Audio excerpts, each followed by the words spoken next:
Thursday. Good. And the people present are shown on the left there, and the items of business are on the right there in the discussion notes, and the full agenda of all the items we're going to talk about is on the electronic lab notebook. So welcome everybody. I'll start a screen share in a moment of some of the slides, and we'll get underway.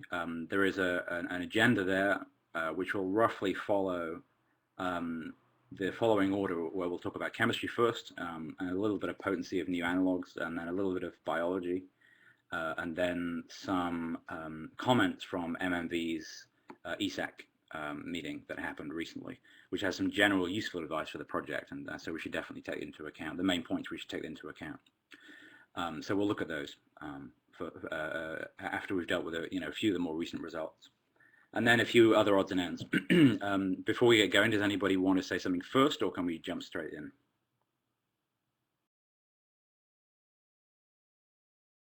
If not, we can jump straight in. So I'll just change the view a little bit and then start trying to do a screen share, and hopefully that works. And that'll bring up some slides. And then for the slides that are relevant to you, so actually I just got to make Patrick a presenter as well. For the slides that are relevant to you, please go ahead and enable your microphone and talk through those slides. So hopefully that will allow Alice and Joe and Patrick and Tom to talk about some of the synthetic chemistry they've just been doing. What I need to do is just shift the view slightly.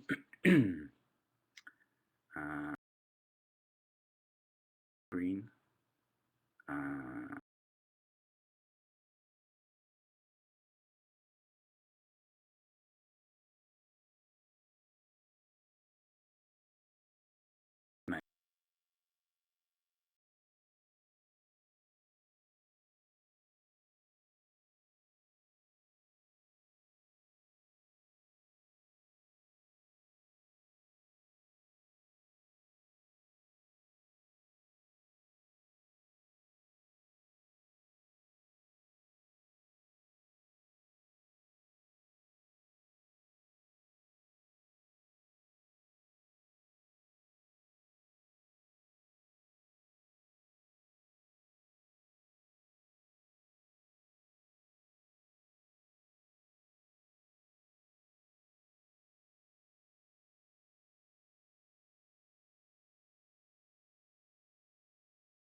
Hello, sorry, I think I may have lost people for a second there.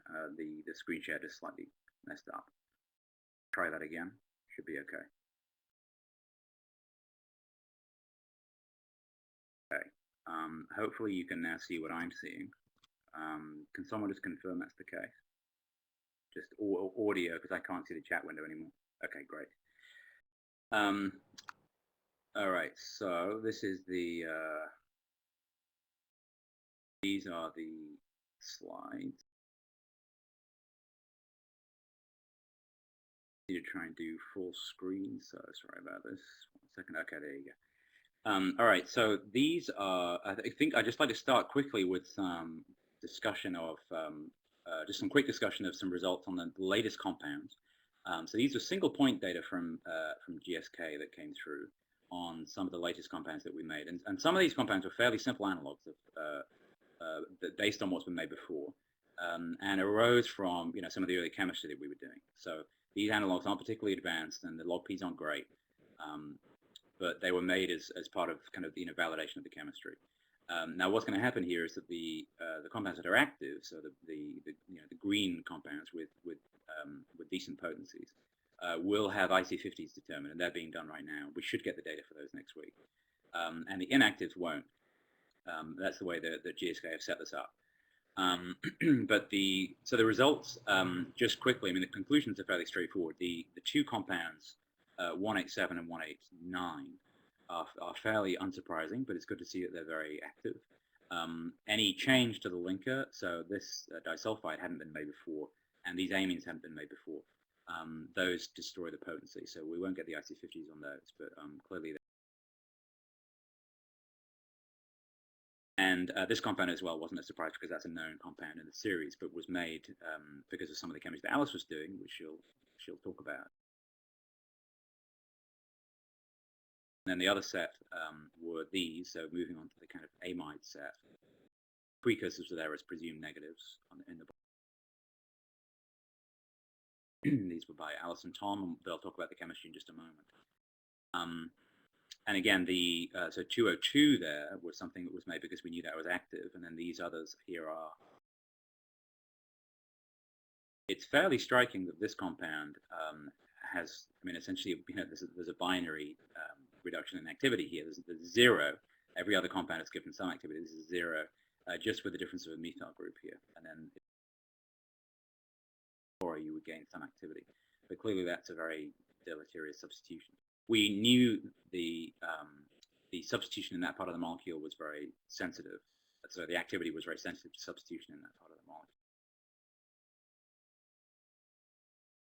the molecule. Alice's new compound down here with the bis trifluoromethyl is also very active. And this was a bit of a surprise. This wasn't it. This is one of the compounds that Alice suggested based on a conversation with Joey last. Okay, so these were the sort of first set that was sent out a while back now, and since then we have more compounds both made and in the pipeline. We'll get to those a little bit later, but before we do get to next round of analogs and what's being made now and what's being made in the future, I just wanted to summarize some of the chemistry that had happened that led. What I'd like to do now is just quickly go over that. Some of the chemistry for the record and for interest, because a lot of work's been done on this now. And so we can start with the Aether series. Joe, did you want to just talk us through some of the main things here that you thought would be of interest to people? So some of the main things you discovered about making these Aether compounds. Sure. Can you hear me? Yeah. Okay, I can hear myself. Awesome. Okay, so I've been working on the Aether series for the last couple of months as part of my honours project. And the first thing we looked at was optimizing the oxidative cyclization, which is the third step in the synthesis. I think last meeting Alice reported that we'd increased the yield from under 20% to 43% for the analog that has a nitrile group on that benzene ring on the right for that compound at the top there. So I carried out further optimization on the chloro compound because it's just easier to work with and it's more soluble. And when I purified the compound, I got an 83% yield using phenyliodine diacetate, which is a huge increase, double the increase in yield. I also tried using chloramine T, which had been suggested before and which I hadn't been able to get to work with the nitrile compound, and I got a 53% yield with that. And I tried the phenyliodine trifluoroacetate and got a 39% yield with that oxidant, which was a little surprising. But I think that I probably left it too long and it over-oxidized. So if I was going to try that one again, I'd cool it down. But PIDA works pretty well anyway, so I'm happy with that. The second thing I did was develop the ether linkage because the conditions that we were given from the CRO that Alice tried didn't work. She didn't see any conversion of product. So I researched around the literature and came up with the potassium hydroxide and crown ether combination, which seemed to work well for these compounds. It's a very quick reaction, which is good and easy to do.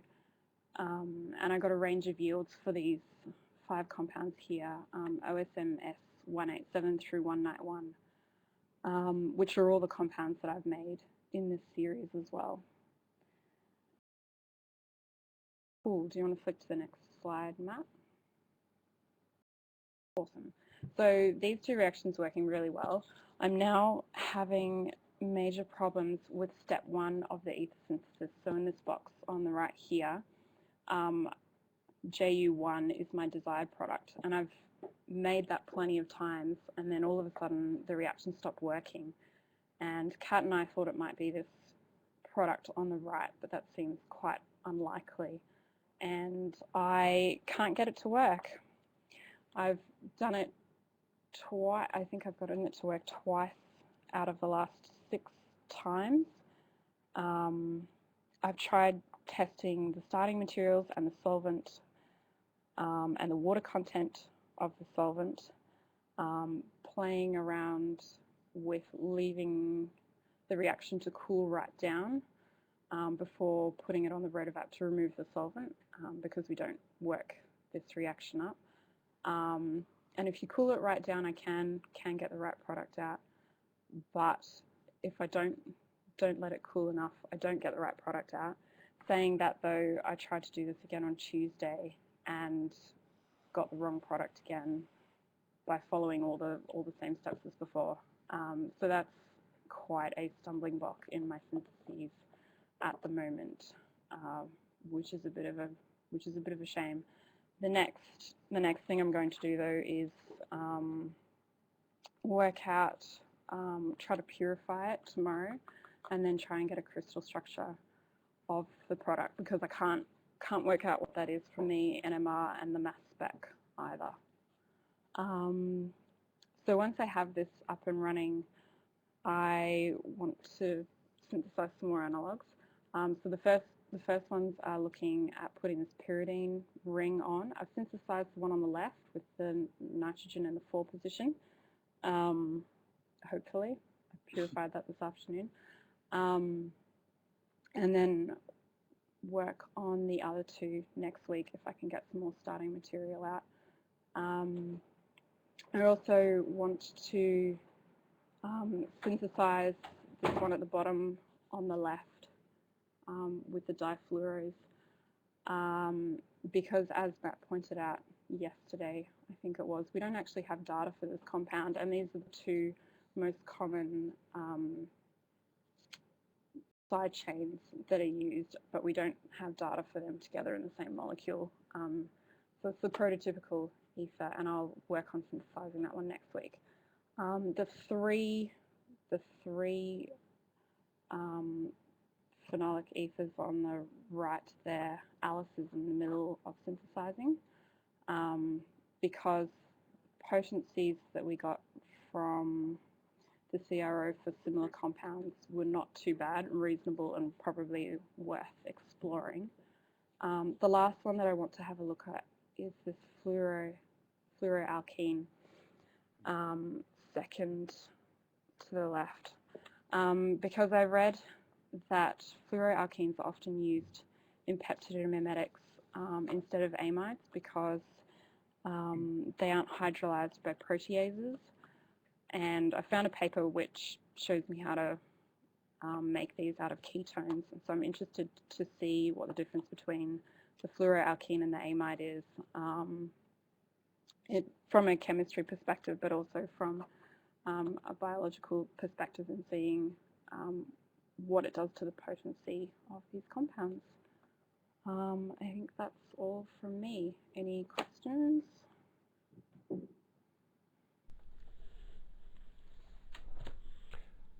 Hi, it's Paul Willis, MV. I just wondered, have we been calculating log P's for some of these compounds? Because I think that they're nice ideas from a pure design point of view, but whether some of them are actually going to be taking us where we need to be, because we have a metabolic stability issue that's often linked crudely with log P. We need to bring the log P down. So, I think going to the fluoroalkene will probably be more lipophilic than the amide. So that might not be taking us forwards. Similarly, the methyl ketone, and I wondered whether are we going to get some substituents as well, because it might be nice, say, where you've got the 2-pyridyl, to also put the ortho substituent in, which gives potency. as well. Is that achievable? Sorry, the author substituent. Sorry, the para substituent. Sorry. Oh, you mean here with something here? Yeah. Yeah. But you'd probably have to do it. You wouldn't want to do it with the 3-pyridyl because it's going to be labile, but the 2-pyridyl. But neither the silo or the chloro in. Yeah. So yeah, I mean, some of these have been are being suggested because the chemistry kind of works. But I mean, you're absolutely right that the log P has to be absolutely part of the workflow right from the start. The phenols we can talk about because I don't think we've done the log P's here, but I think combination of some new group needs to go hand in hand with something certainly on the rest of the molecule, which will lower that log P. We will come back to the log P issue a little bit later, but you're right. I think some of the basic pyridyls I think Joe wanted to do to see if we could using the same chemistry, so just to extend the scope of the reaction. And the fluoroalkene is kind of a really interesting idea that Joe came up with, but would need to be combined with keeping one eye on the log P. Yes. With the pyridines, I calculated the C log P, and that does actually decrease it. I think I compared it to the nitrile analog, and these are all decreased. I think the one with the nitrogen, the 2 position, decreased it less than the other 2. I can't quite remember, but I thought that because of that they were worth investigating. Could you just remind me of the SER? What's the effect where you have phenyl there of taking the 4-chloro or cyano off? How much potency do you lose for that?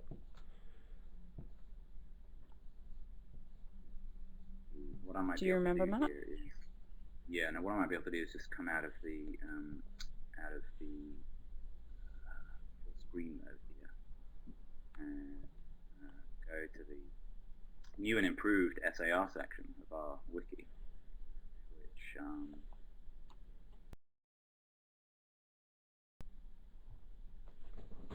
variation in that portion of the molecule. This may be scrolling too fast for people to see, but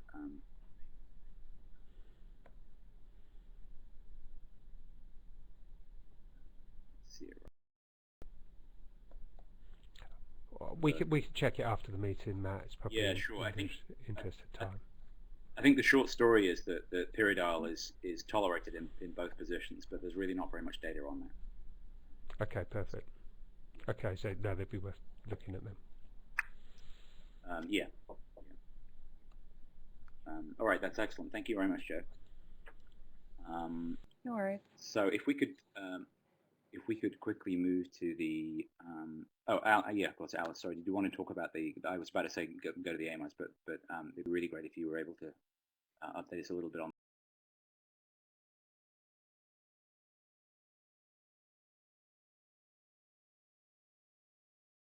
Hello. Hi there. So I started to work on enantioselective synthesis of some of the chiral ether compounds because I wanted to resynthesize some of the MMV compounds and also to expand the scope a little bit. And I got off to a good start. I made all of my starting materials. So I made my iodonium salts. I made the chiral catalyst that I needed, the box ligand, and the starting material, which is the substituted oxazolidinone, but I've been having quite a few problems trying to get the reaction to work, and I've worked out that it's basically a problem. Basically, it's a problem with the base, which contains too much water. It's comes not very good quality, even though we ordered a new bottle from the supplier. So sorry, after trying, sorry, Alice, the thing you're aiming for is the molecule on the bottom right. Yeah.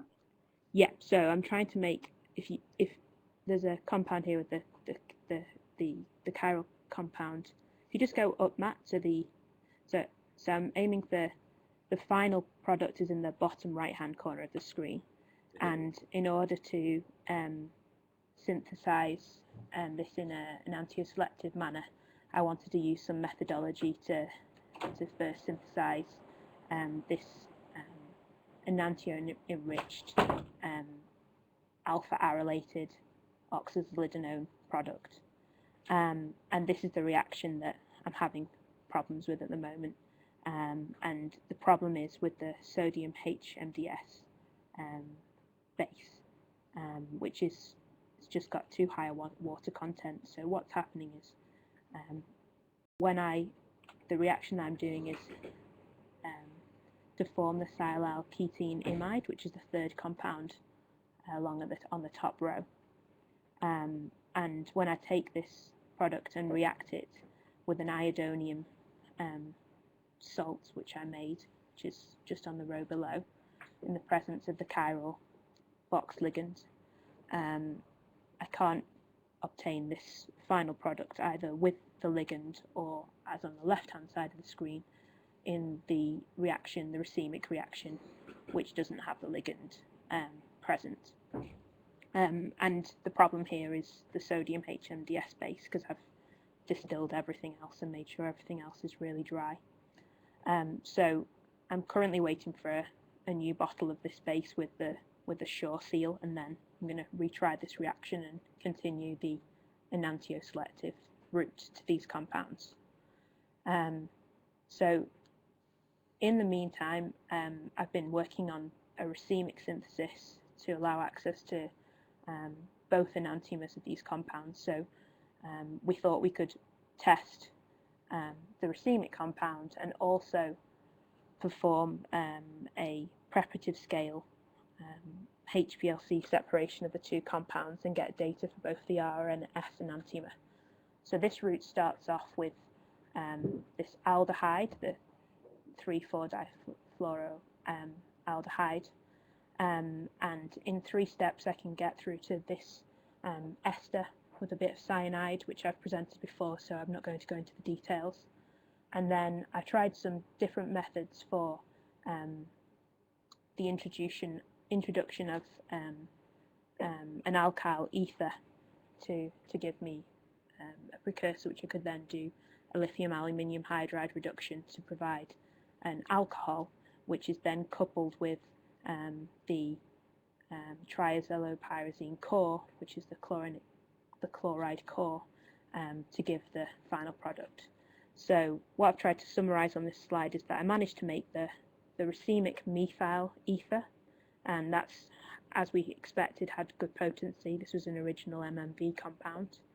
And I've tried a few different iterations on introducing different groups to that ether position by using a THP protecting group, which didn't result in the formation of the desired product when I did a coupling with sodium hydride. That's the bottom left-hand corner of the scheme there. But I'm currently working with a TBS protected ether, and this is looking more promising, with a view to making the alcohol and then doing a later stage derivatization on the final alcohol product. So we could test the alcohol and then other ethers, and maybe even make this elusive CHF2 substituted ether, or the CF3 ether, as Paul has suggested, as a viable alternative. So I've been doing some work on trying to separate these enantiomers too, because we'd like to ask for some help from the community in actually doing a preparative separation of these, because we don't have the facility at UCID at the moment.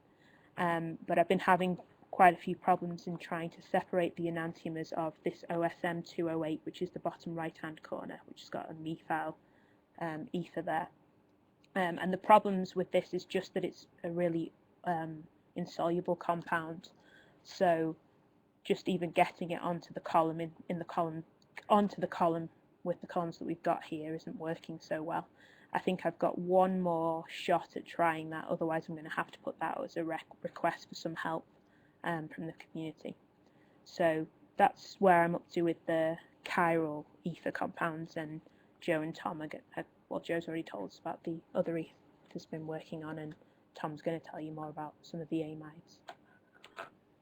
Great, Alice, thank you. I guess one of the reasons why these compounds are so interesting, so the ones on the bottom right, this compound, so with R is methyl is the methyl version of an earlier compound, which was 669844. Sorry, beg your pardon, 670652 was where this was the difluoromethyl on that R position.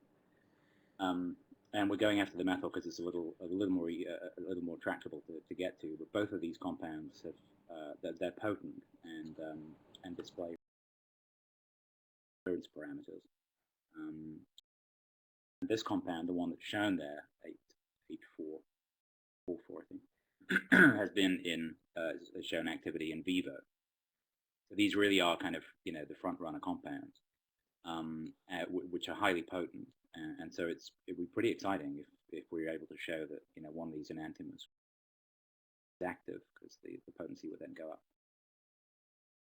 So it's very attractive to try and separate these enantiomers. And I think that the strategy that you just mentioned is right, Alice. That we could also get help from the community in doing the separation in the first place, even if we haven't validated it ourselves, because a lot of the companies that do these separations will run that kind of thing as a service. They'll find conditions for you as a service on the understanding, put in an order with them for a column. But it's certainly some kind of it's a conversation we can have with suppliers about whether they're before the actual preparative separation. I think we might.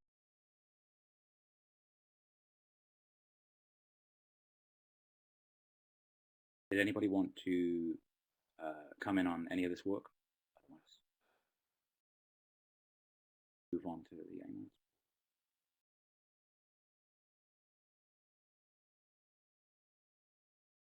Thank you very much, Alice. Fingers crossed for that chiral separation. All right. So we moving on. We've got a lot to get through today. So if you're able to, so Tom, if you're able to give us a briefish summary of the stuff you've been doing on the. Sure. Can people hear me? I'm not sure if my mic's working. Yes. Okay, excellent. All right. So where the amides currently are, I'll go over this fairly briefly because I think we've talked about the scheme we're using before. The first part is, last time we were talking about synthesizing this 2-chloro-5-carboxylic acid pyrazine from easy to obtain start materials, and we ended up buying in a fair amount of that. Yeah, this. But I also completed a 10-gram-ish scale synthesis of that from pyrazine carboxylic acid, which I won't go into details, it's not hugely interesting, but that is now working, and there are now details of that on RELN for doing that again in the future if we need more of it. The rest of the scheme, which we're running, is largely as we talked about last time. First amide coupling, then addition of hydrazine, then formation of a hydrazone, and then the final step in this scheme is the oxidative cyclization, which, thanks to the work Joe was doing, is now behaving itself far more nicely. So the first few times we were running this, we were using chloramine T, we were getting sort of 20, 30, 40% yields, and it was working, but it wasn't a very nice reaction, and the yields weren't great. Now using PIDA, that's a lot better. So I'm now reliably getting 60 to 70% yields forming that triazolipyrazine, which is great. I'm also currently looking at some chemistry to functionalize a preformed triazolipyrazine heterocycle, with a halide group, hopefully chlorine, but I may have to use bromine depending on how this reaction works, to directly form a carbonyl compound from that, which we can then functionalize with different amines and anilines to diversify at a later stage, which would be really neat if we can get it to work for two reasons. Firstly, by doing that, we can make a bulk amount of starter material, then quickly and easily diversify to all kinds of different amides, which would be easier than the current scheme of having to go through these 4 steps for each and every compound. Secondly, there have been some troubles which Alice has been having using electron-rich rings for the amide, where in the hydrazine reaction, Alice has been finding her compounds hydrolyzing and the amide falling apart if you're using electron-rich constituents. So I hope that by doing this, since this would be the penultimate step of making our final compounds, we'd be able to use a wider variety of amides without having to worry about them falling apart later. That said, I'm not having a great deal of success with these carbonylation reactions so far. I'm following some fairly new and not particularly well described literature, and I've seen some of my carboxylic acids forming using model substrates, but not in very high yield and not reliably. So I'm sort of trying different things to basically try and work out what's happening with that. But hopefully there'll be more detail on that next time. I'm still quite in early days for this carbonylation. Can we have the next slide, Matt? I think that's most of it for the scheme. Okay, so here are the amides which we've been making, and I've kind of drawn out this chart. So the top right directly linked constituent, the R2 group, in the circle in the center, and the different amides that we've coupled to those different systems surrounding them. So as you can probably see, we've been focusing mainly on the difluoromethoxy constituent, as that seems to be the most well understood and seems to be a fairly active R2 group. Of those, we submitted 5 different amides for testing last time, and as Matt was saying earlier, it was quite surprising. The 3-chloroamide, which we knew was active from previous tests, is still active, which is good. What was surprising was that by introducing a methyl or even a fluorine between that amide position and the chlorine, we seemed to completely destroy functionality, which is quite surprising to the point where I'd almost attempted to rerun that test with the 2-fluoro, 3-chloro analyte. But anyway, that's, I suppose, something to think about later. Of that group, there is also another amide which I've completed as of a few weeks ago, which has the 3-chloro 6-methyl group here, which probably won't be very interesting given what we've learned since then. But I mean, I was just making things based on what we had available using the little data we had at the time. This chart also shows a number of problems we've been having. So using the nitrile substituted aromatic ring, I tried to make some compounds using the chloramine T cyclization we were using earlier, and didn't have much luck with it at all. I had very low yield. By the time I managed to isolate them, I didn't have enough to send off to test. So they may well be worth investigating in more detail now that we have a better cyclization reaction, because that nitrile does seem to be a good way to lower log P. I'll probably look at those again sometime later. Moving down from there, Alice has been working on using pyridonyl and ethyl substituted triazolopyrazines, and this bis trifluoromethyl analyte, which has been shown to be active for the difluoromethoxy substituent. And these reactions weren't working. But again, this was due to the earlier chloramine T cyclization, we hope. So I think Alice is going to be re-looking at those later, I believe. No, sorry, I might have got that wrong anyway.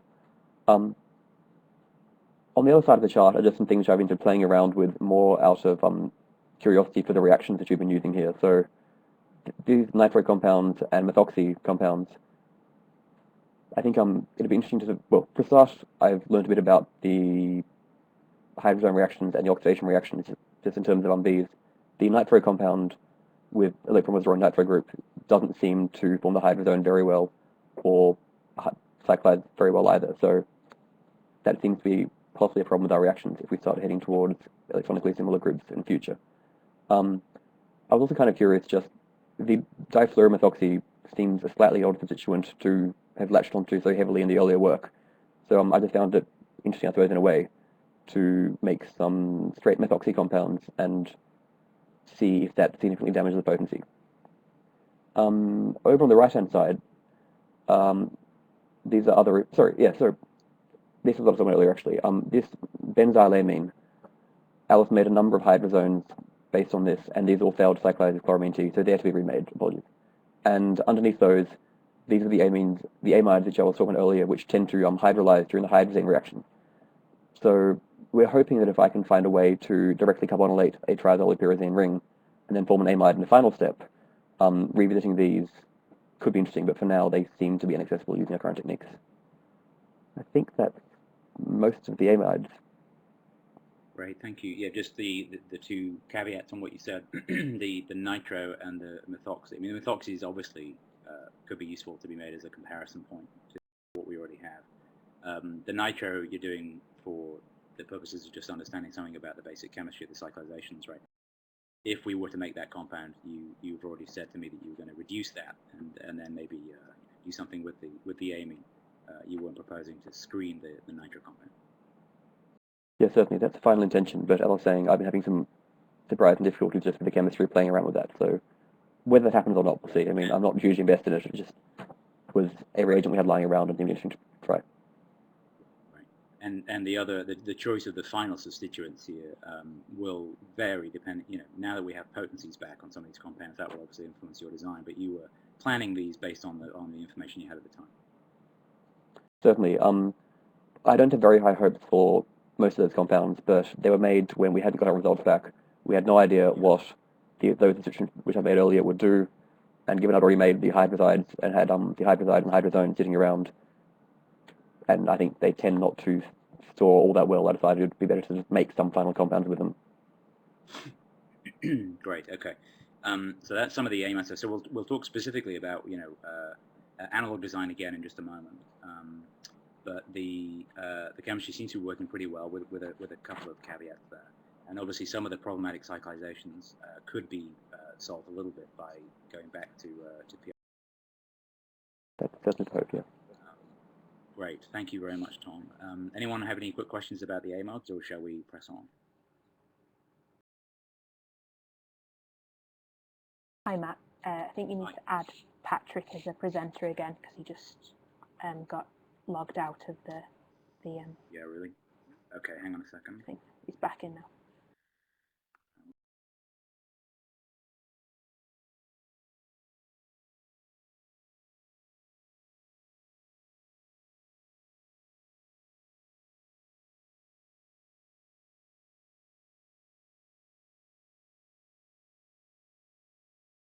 Hi, Patrick.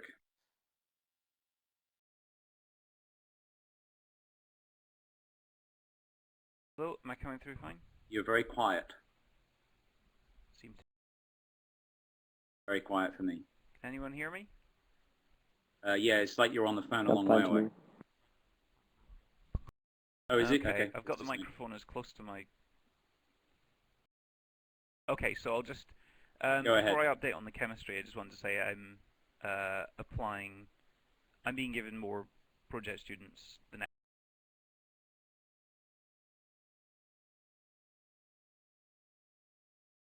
So, in terms of what we can usefully do with chemistry,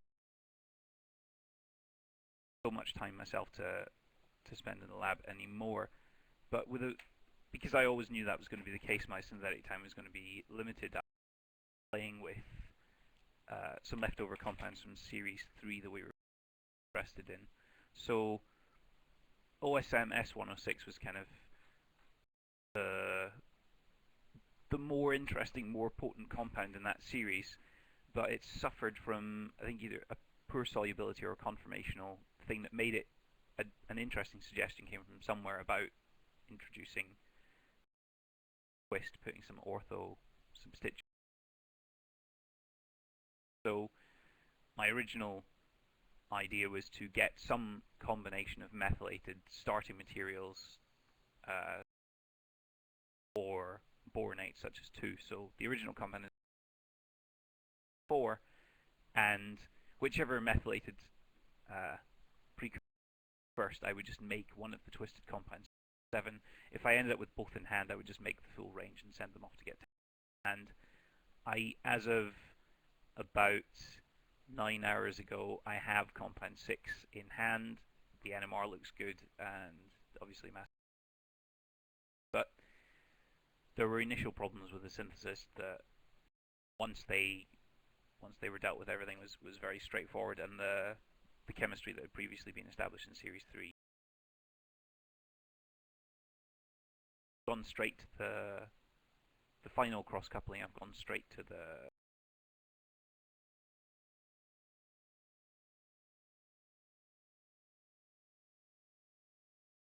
It's awesome. And most of the other compounds are at least precedent. What I'm really interested now in getting my hands on some of compound 3, because I think from previous work that I did in my old PhD, or that happened in my PhD group with axial chirality and twists to kind of break up solubility rods of aromatic molecules. Having the kind of dimethyl twist is a lot more efficient in terms of breaking. But basically, I'm going to send 6, which I have for testing, and if I can send anything else with it, I will. I also want to remake some of OSM S106 just so we have a comparison between, just so we have another data point for the anti-malarial screening that's done here in Scotland, because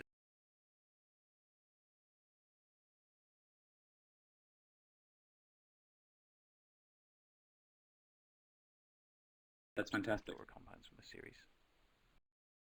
Well, thank you. That's fantastic. Really interesting compound to get.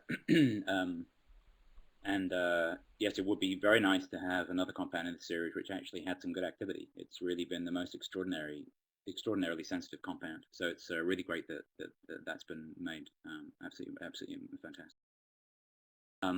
All right, great. Look, there's a lot of chemistry there, but we only have an hour or so. So my feeling is we should move on. If anyone's got any questions about the chemistry, then we can discuss those. Otherwise, shall we move on? The thing I really want to get to is some consideration of the scientific advice from the ESAC. I'm going to try and push through to that. The second thing I wanted to talk about after the synthesis was just to update people on things to do with HERG. So there were some issues with compounds in series 4 showing activity in the HERG assay. We are still, Murray is still working on the possible application of known HERG pharmacophore models in the literature to our compounds. And we are sending off some more compounds for a HERG assay right now, so that we can get a little more data on some more members of the series. We're also following up with a few leads on someone who might be able to run a higher throughput HERG assay. So we have a couple of contacts there which we're exploring. See if we can get a collaborator to do that more routinely. So that's ongoing. There's in terms of the PK and metabolic ID stuff that we were talking about, we can talk about aldehyde oxidase maybe a little bit right now, because there was something here where there was a suspicion based on previous work from Sue Chalmers' lab that some of the compounds in this series were clearly being oxidized, and there was some question about what the mechanism of that oxidation was.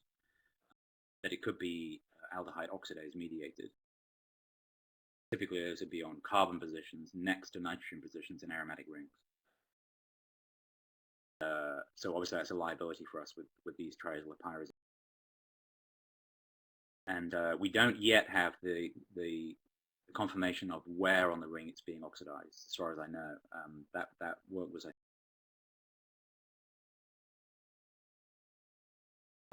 so we were just looking at some of this, and from the original SAR that was inherited, some variation was made in disposition of the ring. But in pretty much every case, the chlorine was a bit of an outlier. But in pretty much every case, when this was varied, the potency dropped off substantially. So that was already explored as part of the original campaign.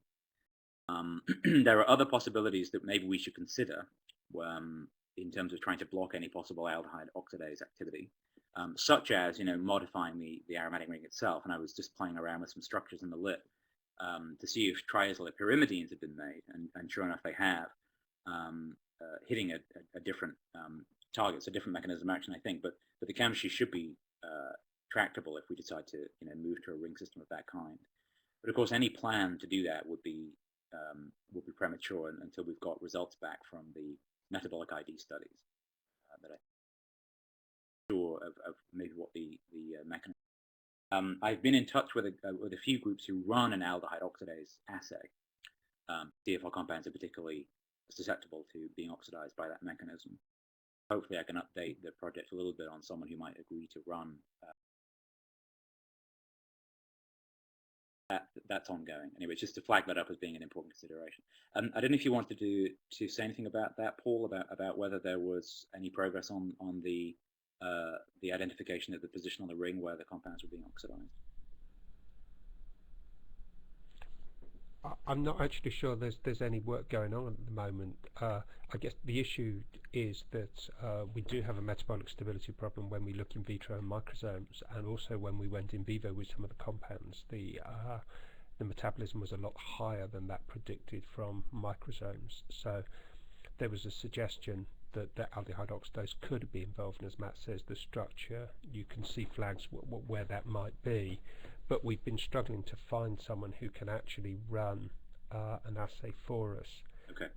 To actually really nail down, is aldehyde oxidase one of the main metabolic drivers for the series. So to me, rather than identify the position, to actually know whether aldehyde oxidase is there, so people tend to use cytosol fraction and then add a known AO inhibitor measure, plus and minus to determine that. So really, I think an appeal to the community, if anyone can do that for us and really see if that is an issue, would probably be the easiest win on this.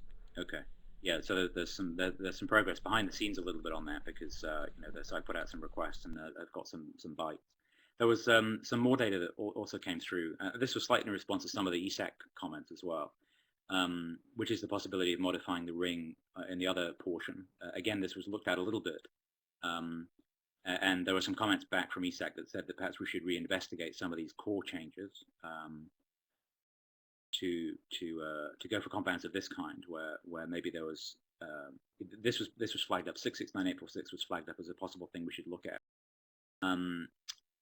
I guess I'm just not sure if that's a great idea, just based on the comparison of this compound 846 with the parent, which is shown over here. So this diagram is taken off the new improved SAR section of the wiki.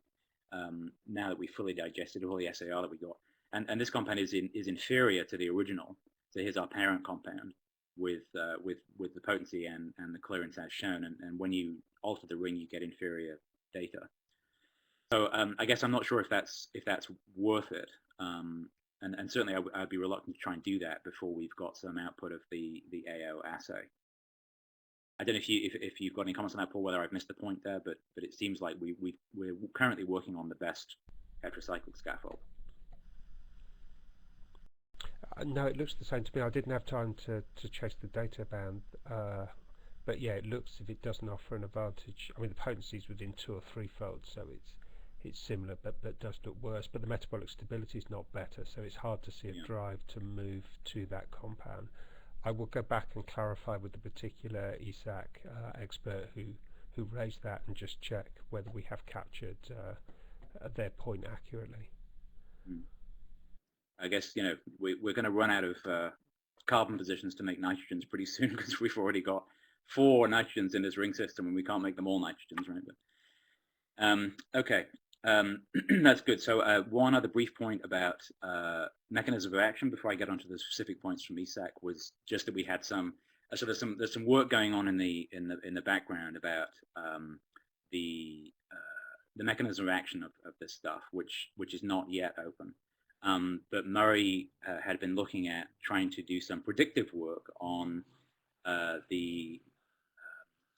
whether or not these compounds, so some predictive work on the PF80 pharmacophore. So the idea that these compounds are hitting this particular target, and Murray was trying to go from the actives and inactives to be predictive about what, in the absence of a crystal structure of this protein.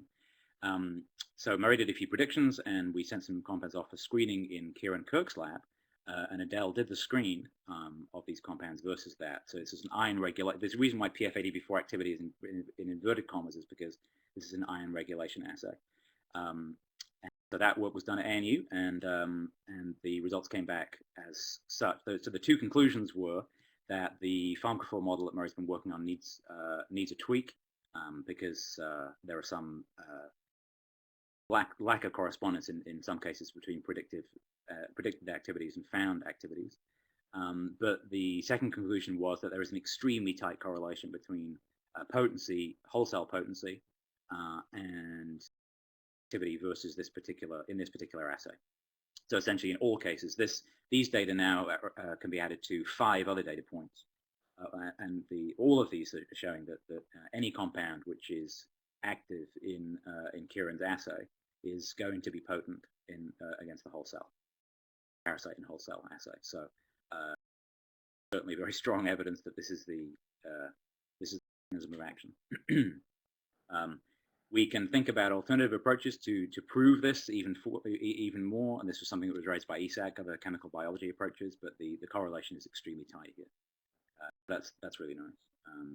And we spoke a little bit about this when I visited ANU, and we spoke a little bit about what we could do in this area, but I just want to flag up these new results.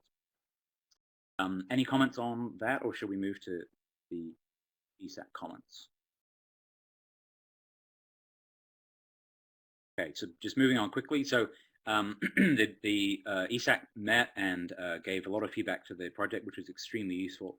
These are the main points, some of which we've been through already. So these are the main recommendations from that committee. The big one was to aim for reduction in log P of the molecules we're making, a serious reduction in log P, so that we'd be aiming for in the region of 1.5 to 3.5, so not just below 5. And one of the reasons for that is because that the reduction in log P is also seen as a way of improving metabolic stability, Berg liability. So we might be able to have a good fix for all of these things with becomes a really crucial thing for us to build into the project plan. All the analogs we're proposing from this point on. There were some other points that we've already considered here. The fourth one there is interesting in the sense we need to be mindful of trying to deplanarize the molecule a little bit through the introduction of, for example, stereogenic centers and essentially more sp3 carbons. So, for example, rather than aryl groups, obviously we should be thinking about heteroaryls, which is something that Joe's already talked about, but also go back to the idea of using saturated groups. Those were investigated as part of the original campaign, and those are on the wiki. Most of those compounds with saturated ring replacements of aromatic rings were inactive, but we need to be mindful of the lessons learned from those compounds. The other major recommendation was things to do with making the website easier, which I don't want to cover now because those are too big and we should deal with it. So just in terms of the log P, this is just an example of the kind of things that we've got to be thinking about doing. So here's an example of a sort of prototypical compound from this series with the log P on the kind of outer rim of what's acceptable. And if we wanted to get into the region where we need to be, then these are the kind of modifications we're going to be needing. So things like heteroaryl rings and exposed primary amines would bring us into this region. So it's not a major restructure of the molecule to get us into that region, but it's certainly the introduction of groups that are much more polar and hydrogen bonding than the ones that we're currently using. So we just need to be shifting our mindset to compounds more of that kind. To flag up one thing here, the use of heteroaryls is a nice touch because we can use very similar chemistry to the chemistry that we've developed already. There was a conclusion in one of the preliminary documents that was inherited about this series, implied that these groups had already been used and then discarded through lack of potency. So there was a comment in one of the groups, in one of the documents here, that said heteroaryl not tolerated. But a lot of the data that you find in this from the SAR that we inherited doesn't really support that conclusion. So in this case, if you look at all of the compounds which had variation in that ring, in the kind of northeast part of the structure, these are all of them. And really heteroaryl hasn't been that well explored in that area. So I think it's certainly something that's worth doing to install a ring, certainly in that part, just to check whether that's tolerated. These have been extracted from the 120 compounds that were in the. What else here? So also, just in terms of I also want to make sure we didn't lose any previous recommendations for analogs that we could. So this was a previous set of compounds that were recommended by Sabin a way back, and some of these I think that we could certainly consider looking at. There are carbon linkers here, which we're not very well set up to do here, but there were some recommendations of other groups that we might be able to include in. The link is shown there, and this has been linked to in all the wiki and everything to make sure that we don't lose those links. And then other original recommendations from Jerry last year included some of these compounds, and I guess we're less keen on some of these compounds now that Alice has been. We're not so convinced that some of these molecules are going to be potent, and in any case, we need to be thinking about lower log Ps than some of these molecules. So I think there's a lot of room now for analog design that is more in line with those parameters. I guess that would be.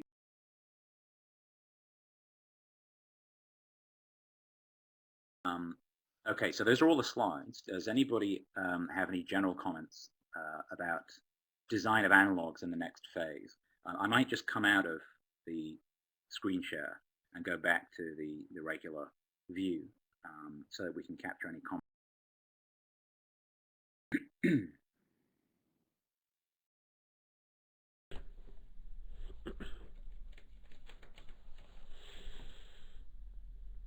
So did anybody have any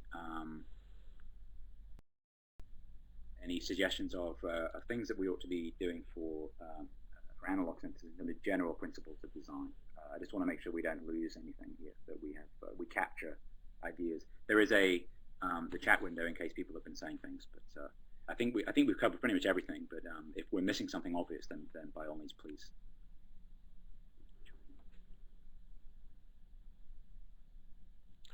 Well, I think, Matt, what would be nice would be to have the full data set. Do we know when we'll get metabolic stability for these new set of compounds? Because obviously it would help the design of new analogs to have a complete data set to design off of. So perhaps when we've got a date for that, it might be worth either having a separate meeting or just bouncing some ideas around on the website, trying to engage a lot more people, putting ideas forwards that we can then hone down to the preferred next design list. Yeah, okay. Yes, there was a... Because obviously, we want to see potency, but it'd be nice to see, have we got better metabolic stability in any of the analogues, or better solubility, for example. Sure. Yeah, okay. Yeah, we drew up a final set of compounds to send for metabolic stability and solubility, and we've decided to hold back a little bit so that we can send a slightly more diverse set than the one that we currently have for Series 4. So that will happen pretty soon because we have more compounds made now and more compounds coming through, but we just delayed that slightly. That's certainly the next.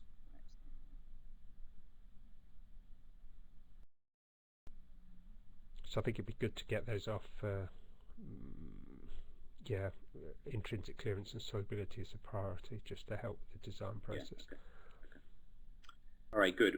We've just gone past the hour. A couple of other things. So there was Egon, if you wanted to say something for a couple of minutes about the work that you've been doing, is it possible just to give a couple of minutes audio summary of what you've been looking at? I'll enable your make you a presenter. You can enable microphone up at the top of the screen if you wanted to say a couple of words.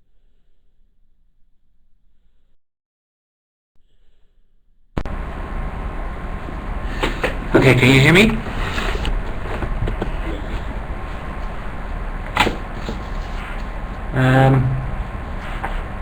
Start webcam.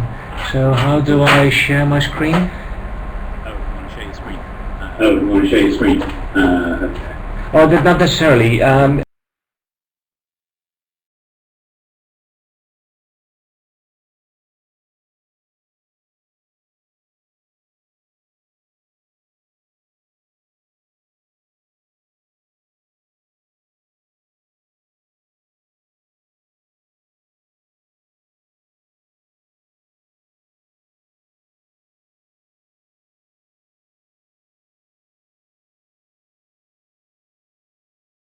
So I've lost audio on Egon. I don't know if anyone else has. Yes. Okay. So Egon, we can't hear you there.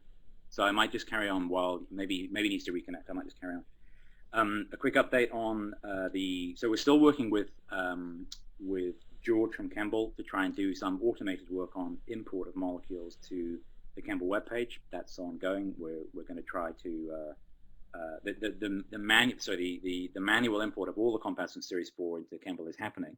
When Campbell is released this month, they'll be in there. But what we really want to do is automate the process so that any molecules that are newly made are automatically uploaded into the webpage, and we're still working to make that happen. We need to assign someone to make the next newsletter. That will be happening this month, I hope. So Alice and I were hoping that maybe someone else wanted to do it, or maybe Alice will do it, but we haven't really spoken about it. But we want to try and make sure that's a community exercise. We'll organize a meeting about improvements to the website separately, as I said. Also, the main priority of business for publications is still Series 1. So I'm now on sabbatical, which is good, so I can work on the paper pretty much, well, a lot more than I was going to. So the paper of Series 1 is the top priority. We're aiming to circulate a draft of that before I go away, which is next week on Friday. Circulating that to the community to see what people want to do. That's the first write-up part. I think all of us in the lab in Sydney are working on the principle that a publication on Series 4, synthetic publication on Series 4, perhaps with biological data, I don't know, will be also a priority, because there's so much data in this project. It would be a shame not to publish. So we're the chemist in Sydney is certainly characterizing molecules very fully for that.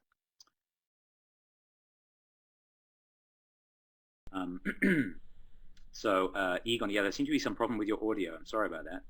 But there is a link there that Egon's provided. Yeah, it's my. I had a problem with copy pasting the link to the blog post, which may be easier. Is the sound working well now? Yeah. Okay, good. So if you open the blog from Patricia, she's been working. She's been working on a project analyzing gene expression data from ArrayExpress around malaria, and we ended up with looking at a paper where they looked at patients that got treated with medication in Africa, and a control study in the United States where they infected healthy people with malaria. And they looked at the gene expression, and what Patricia has been doing is taking this gene expression and doing network analysis, particular pathway analysis on this, and seeing which biological pathways are significantly changed when we look at those two situations: malaria with malaria or without malaria. So. If you look at that blog post with the results from week 5 and 6, you see a short list of pathways that show a differential expression of genes. It's sort of a filter being used on all gene expression, so that we get a more balanced view of what changes. Now, this gene expression is in human, and the reason for that is that we've been using Wikipathways as a pathway knowledge base, and Wikipathways has a lot more pathways for human than for either the mosquito or the Plasmodium. So one of the things that you get as an output, besides this short list of pathways, and in the table you can see the number of upregulated and or the genes that show a difference, and a Z-score indicating how relevant that pathway is. But we can also map this experimental data, this gene expression data, on that pathway, and that shows that creates depictions like the screenshot below those two tables, showing for the various genes whether they're being up or down regulated. Each gene there has two colors, the blue color indicating down regulation, and the yellow color here refers to whether it's the p-value related to it, so whether that up or down regulation is significant compared to all genes. And below that, a few more lists of specific genes and their log fold change, the Fc fold change, indicating what happens. And in that table, you see, for example, that the top genes are some heat shock proteins, which is not too surprising. At this moment, she's analyzing this, but we're happy to show these results because we actually would like to know a bit more about all the pathways that the OSM project is currently targeting. So we know the ATP4 being the protein being targeted by these compounds. But if we know which pathways might be relevant to the current series that you're synthesizing, we should be able to draw those pathways and do a similar analysis for for expression data for Plasmodium as well. So that's sort of the reason why I'm happy to have this interaction.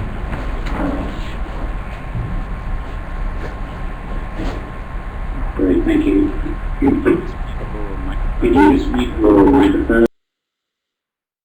Thank you. So there was just which makes it difficult to hear.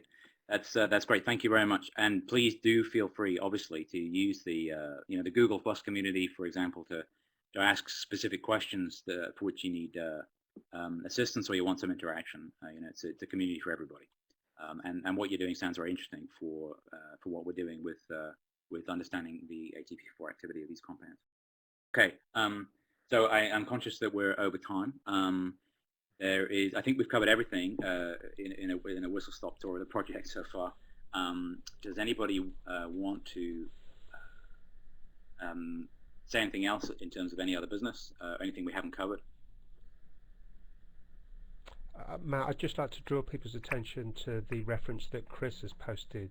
This is a JMedChem that was posted, sort of a quick test for looking at potential for aldehyde oxidase. So I'd encourage the team to have a look at that and see if that might be an option to explore whether we get AO. So thanks for that, Chris. Yeah, it's great. I included that on one of the relevant GitHub posts where we were asking about this. Yes, it seems to be a medicinal chemistry application of a reagent that Phil Barron's come up with as a quick sort of in vitro test to see if AO activity is likely. Yeah, it's.